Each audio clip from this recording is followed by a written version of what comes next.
Di alasad ko sa Cabantian Hills guys. Unang punta ko dito, naplatan kami. Dumulas pati yung gulong, kaya pinagtulong-tulungan kami itulak ng mga tauhan ni Kapitan. At least ngayon walang ulan. Timing. Yun ang Tampa Mountain Restaurant. Ito lang naman yung view niya. Look at that. May kubo-kubo pa dun sa itaas. Ito ang restaurant. Ang view sa kabila guys. Lovely. So ito yung mga guest ko guys, kasi driver din ako ng van. Nagpaparenta ako ng van. Kung Choco Tour lang 3.5, pero pag pumunta na ng Anda, Gindolman, Mabini, 4.5 na. Ang standard noon 8 hours lang. Ako abot ako ng 12 hours. So makatipid kayo sa akin kasi hindi na ako nag-charge extra after 4 o'clock. Abot pa ako ng hanggang 8 o'clock or basta hanggang 12 hours ako. So yan ang view ng Cabantian Hills sa Gindolman guys. Nakakaakyat ang sasakyan dito. Konting ilang hakbang na lang para makarating ka sa tuktok na ito. So please follow my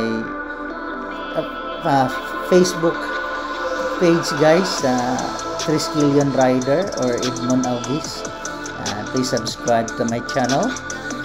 It helps me a lot. It's wonderful. Look at that. You only pay 20 pesos dito. May restaurant, pwede kayong kumain at magkape-kape, umorder ng mainom.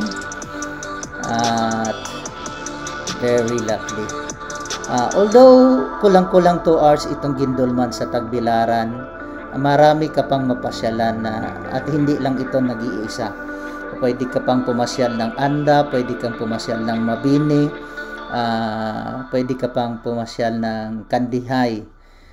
Kaso lang kung balikan lang kayo, 4 hours na yung mawawala sa isang araw nyo. Kasi 2 hours papunta, 2 hours pabalik. So aalis man kayo ng alas 6 ng umaga, karating kayo doon alas 8, kailangan by 4 o'clock aalis na kayo doon. So 8 hours lang yung pamamasyal nyo doon.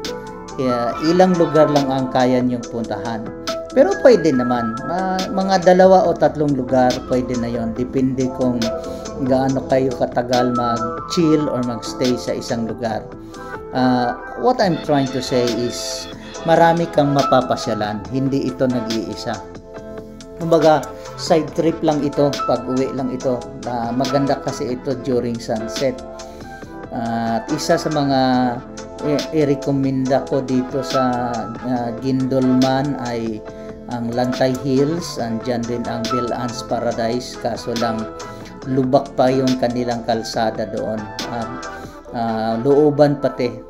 Sa Kandihay, mayroon din Umantad Falls, mayroong Eleuterio Restaurant, mayroon ding Kanawa Cold Spring.